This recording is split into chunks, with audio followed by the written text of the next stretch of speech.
On the first night Daniel noticed the light, it was already past midnight. The city outside his window had gone quiet, except for the distant hum of traffic and the occasional bark of a restless dog. Daniel sat alone at his small kitchen table, a cup of coffee growing cold in his hands. He had moved into the building 2 weeks ago, hoping a new place might somehow make life feel less heavy. But loneliness had a strange way of following him like a shadow. That night, while staring blankly through the window, his eyes caught something unusual across the courtyard. Apartment 307 was glowing. The light was soft, golden, and steady, unlike the harsh white bulbs that filled most apartments. It had the warmth of candlelight, as if someone inside had created their own little world against the dark. Daniel frowned slightly. The strange part wasn't the light itself. The strange part was that he had never seen anyone enter or leave apartment 307. The building manager had told him that the unit had been empty for months. Daniel shook his head, trying to convince himself that he had simply misunderstood something. Maybe a new tenant had moved in quietly. Maybe someone had come back late that night. But the thought stayed with him longer than it should have. He finished his coffee, turned off the kitchen light, and went to bed. Yet even as he lay in the darkness, the image of that warm glow lingered in his mind. The next night, the light appeared again. Daniel had almost forgotten about it until he looked up from his laptop and noticed the same golden glow shining through the window of apartment 307. It looked exactly the same as the night before, steady and calm, like a quiet signal calling out in the darkness. This time curiosity pulled him closer to the window. He leaned slightly against the glass, trying to see inside. But the curtains were drawn tightly, leaving only the soft light escaping around the edges. For a moment, Daniel imagined someone sitting inside. Maybe reading a book. Maybe drinking tea. Maybe living a peaceful life that Daniel had forgotten how to live. A strange feeling settled inside him.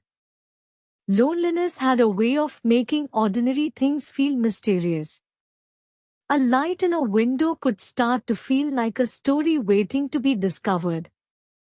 On the third night, something changed.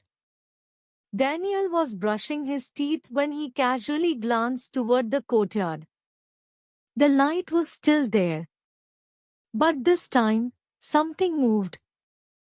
A shadow passed across the curtain. Daniel froze. It wasn't a quick flicker like someone walking past a lamp. It was slow and deliberate, as if someone inside had paused near the window. The shadow stayed there for several seconds before fading away again. Daniel rinsed his mouth and stared at the apartment. Someone was definitely in there. The strange thing was that the building was old and quiet, the kind of place where every door slam echoed through the halls.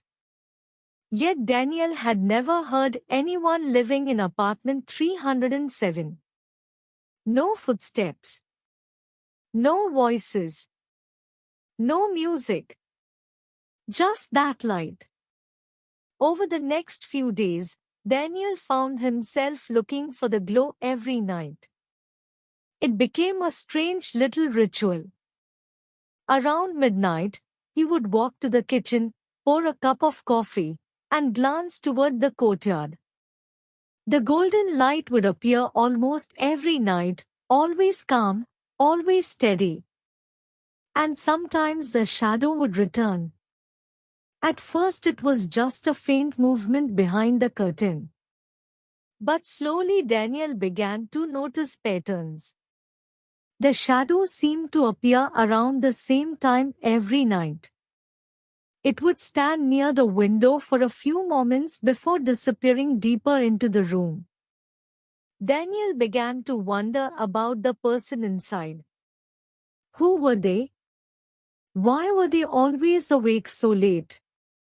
And why did they never leave the apartment?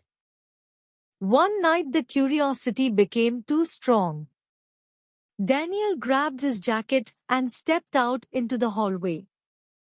The corridor lights buzzed softly above him, casting pale reflections across the floor. Apartment 307 was only 2 floors above his own unit. The elevator creaked as it climbed upward. When the doors opened, Daniel stepped into the quiet hallway of the 3rd floor.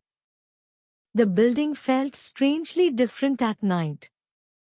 The usual daytime noises were gone, leaving only the distant hum of electricity in the walls. He walked slowly down the corridor. Apartment 307 was at the end of the hall. Daniel could already see the soft golden glow spilling faintly under the door. His heart began to beat faster. He wasn't sure why he had come. Maybe he just wanted to prove to himself that the apartment wasn't mysterious at all. Maybe he simply wanted to talk to another human being. Loneliness could make a person do strange things. Daniel stopped in front of the door. The number 307 hung slightly crooked on the wood. The warm light beneath the door made the hallway feel less cold somehow. He hesitated. Then he knocked. The sound echoed quietly down the hallway. For a moment nothing happened. Then, slowly, the light inside the apartment turned off. The hallway fell into silence. Daniel felt a sudden chill crawl up his spine. He stood there for a few seconds, unsure whether to knock again or simply leave. Just as he turned to walk away, the door opened. But only slightly. A narrow gap appeared, just wide enough for someone inside to look through. Daniel couldn't see the person clearly. The apartment behind the door was dark now, and the hallway light made it difficult to see inside. "Hello?" Daniel said gently. No answer. Only silence. Daniel cleared his throat. "I live downstairs. I've just been seeing the light every night and thought maybe you needed something." Still no reply. The door remained barely open. Daniel began to feel awkward, like he had interrupted something private. He nodded slightly toward the dark opening. "Sorry if I disturbed you," he said. "I just thought I'd check." Then he turned and walked back toward the elevator. As he reached the end of the hallway, something unexpected happened. A voice spoke behind him. "Thank you." Daniel stopped. The voice was soft and quiet, almost hesitant, as if the person wasn't used to speaking to strangers. Daniel slowly turned around. The door of apartment 307 was still slightly open. "I didn't disturb you, did I?" Daniel asked. There was a pause before the voice answered again. "No," the voice said gently. "You reminded me that someone is still out there." Daniel didn't fully understand what that meant. But something about the words stayed with him. After that night, the light in apartment 307 became more than just a mystery. It became a connection. Sometimes Daniel would knock softly and leave a small note by the door. A simple, "good night" or "hope you're doing okay." Sometimes a reply would appear the next day in careful handwriting. The messages were short, but they slowly became longer. The person in apartment 307 never fully opened the door, yet their words revealed pieces of a quiet life. They had lived in the building for years. They worked from home. They rarely went outside. Loneliness had slowly built walls around their life. Daniel understood that feeling better than anyone. Night after night, the light continued to glow. The strange thing was that Daniel's own apartment no longer felt quite as empty. Even though he had never seen the person's face, he knew someone was there. Someone awake. Someone listening. Someone who understood the quiet weight of being alone. One evening, several weeks later, Daniel noticed something different. The light in apartment 307 was brighter than usual. He felt a strange excitement as he walked upstairs and knocked on the door. This time the door opened wider. For the first time, Daniel saw the person inside. She looked nervous but kind, standing beside a small table covered with books and candles. The golden light he had seen for weeks came from dozens of tiny lamps placed around the room. The apartment looked warm and peaceful. "I thought," she said shyly, "maybe tonight we could talk properly." Daniel smiled. For the first time in a long while, the silence in the building didn't feel lonely anymore. Because sometimes the smallest light in a dark window isn't mysterious at all. Sometimes it's simply someone else waiting for a reason to open the door.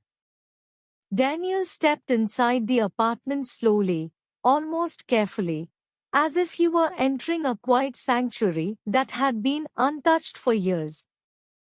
The warmth of the room wrapped around him immediately. It wasn't just the lamps or the soft yellow glow reflecting on the wooden floor.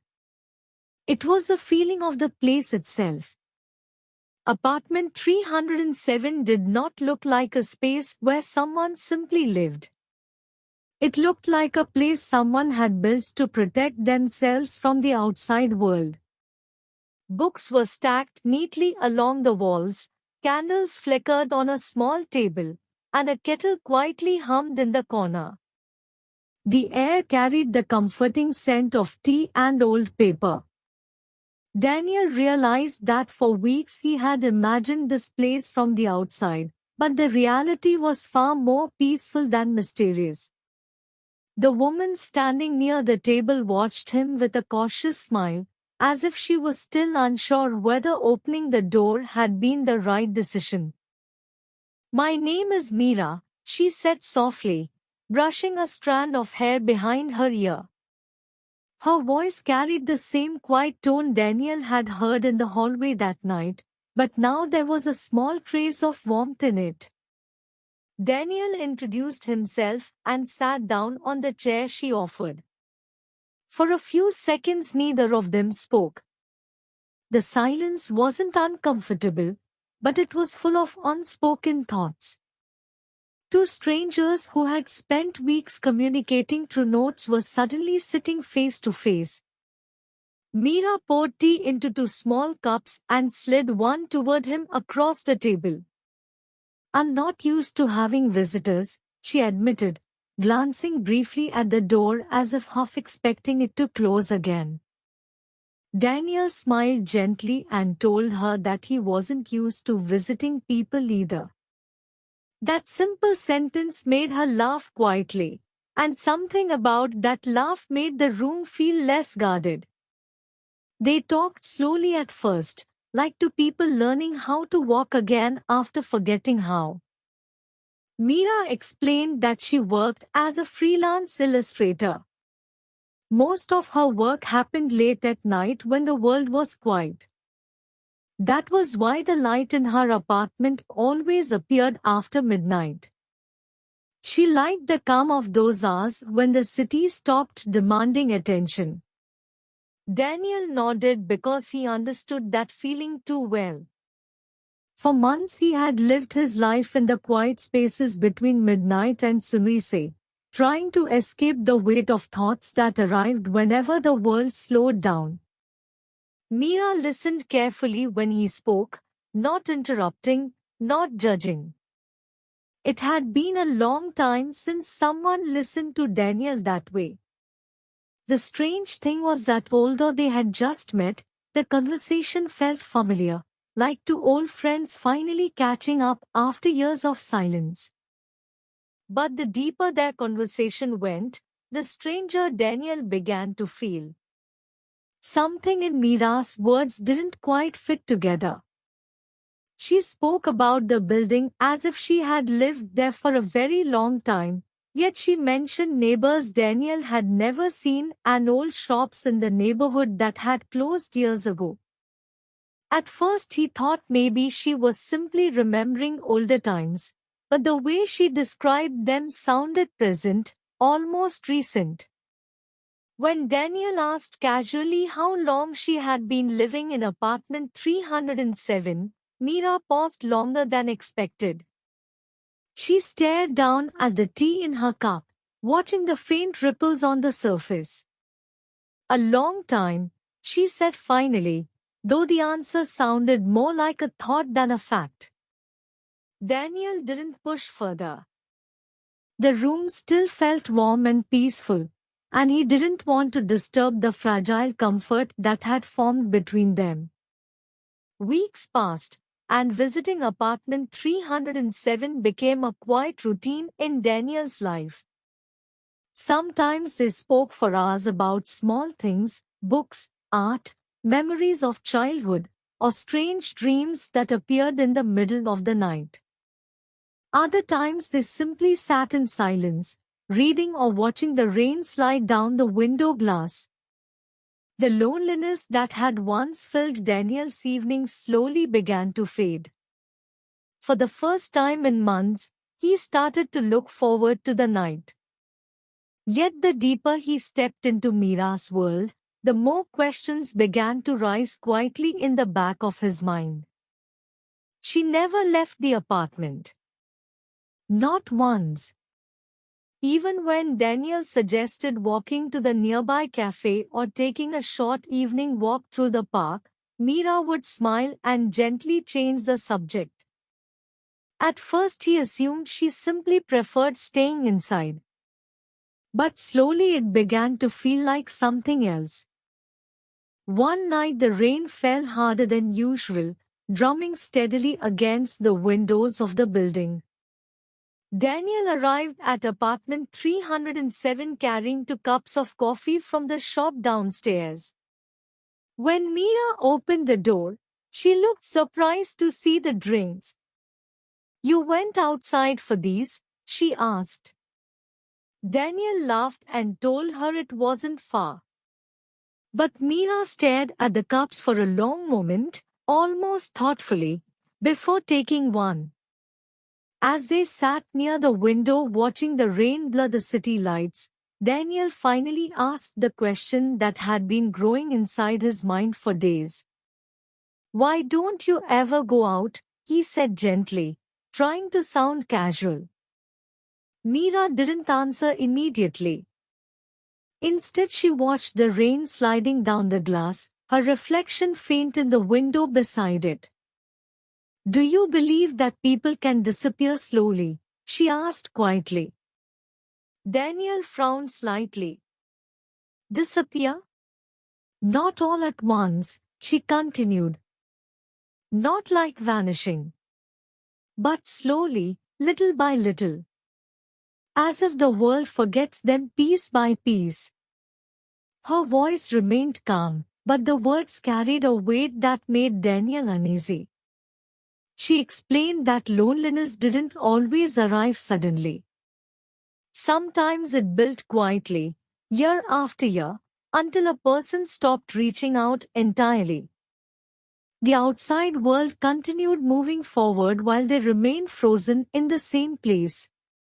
Eventually people stopped knocking, stopped calling, stopped remembering. And then one day, she said softly, "It's almost like you were never there at all." Daniel didn't know how to respond. The room suddenly felt quieter than before. The warm light that had once seemed comforting now cast long shadows across the walls. For the first time since meeting Mira, he noticed how little the apartment had changed during the weeks he had been visiting. The same books sat in the same positions. The same drawings rested on the same table. Even the calendar hanging near the door showed a month from several years ago. A strange unease crept into Daniel's chest, but he pushed the thought away. Loneliness could make people hold on to old things, he told himself. Then came the night everything changed. Daniel arrived at apartment 307 a little earlier than usual. The hallway was unusually silent, and when he knocked on the door there was no answer. The golden light still glowed beneath the door, but something felt different. After waiting several minutes, he gently pushed the door open. "Mira," he called softly as he stepped inside.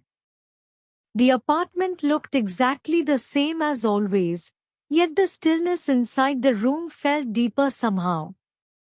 The lamps were glowing, the kettle was warm, and 2 cups of tea sat on the table as if someone had prepared them moments ago. But Mira was nowhere to be seen. Daniel walked slowly through the apartment, checking each room. Everything was in place, yet the air carried an unsettling silence. As he turned to leave, his eyes landed on a small framed photograph resting beside the bookshelf.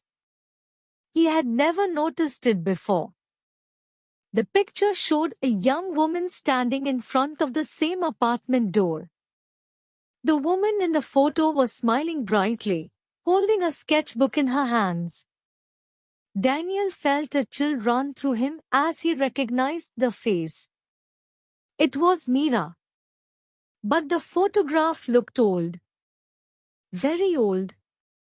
His confusion deepened when he noticed a small date printed in the corner of the frame. 2009. Daniel's mind raced as he stared at the picture. That was 17 years ago. Slowly he turned the frame over and found a folded newspaper clipping tucked behind it. The headline made his heart pound harder. Local illustrator found dead in apartment after years of isolation. The name in the article was Mira Lawson. Daniel felt the room spin slightly around him.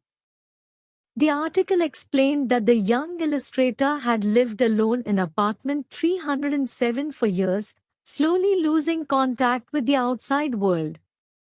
By the time neighbors realized something was wrong, she had already been gone for months.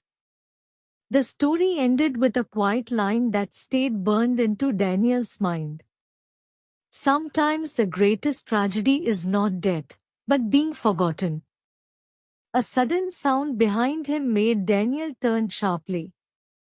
The lamps flickered. And then he heard the familiar soft voice. "You finally found it."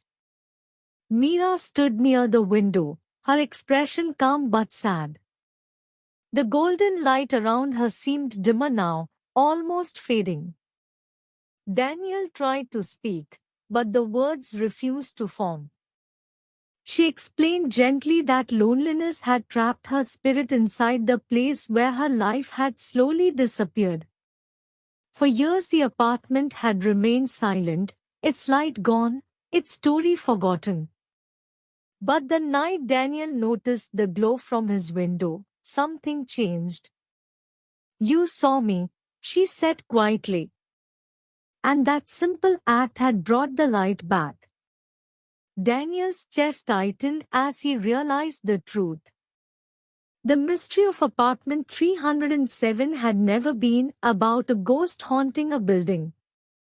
It had been about a person who had once lived quietly enough to vanish from the world. Mira explained that the light he had seen wasn't supernatural at all.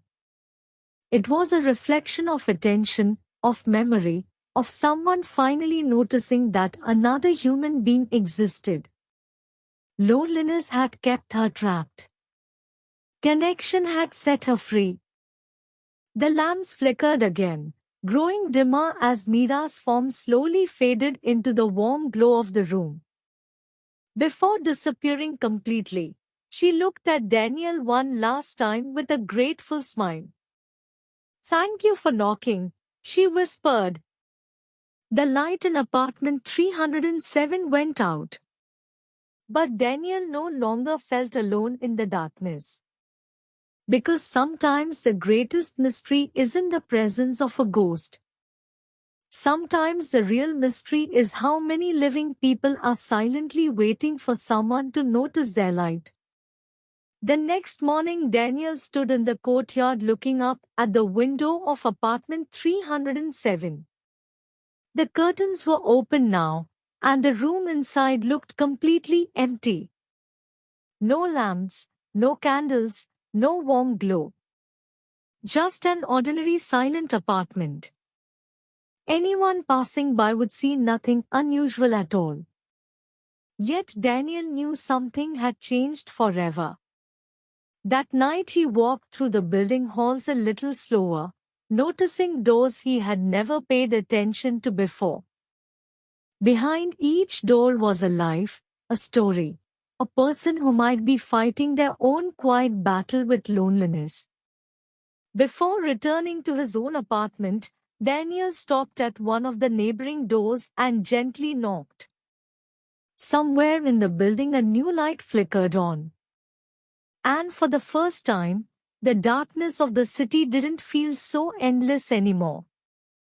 If you enjoyed this story and want to improve your English and your life, make sure to subscribe to the channel and join this learning journey with us. And watch the next story on your screen to continue improving your English.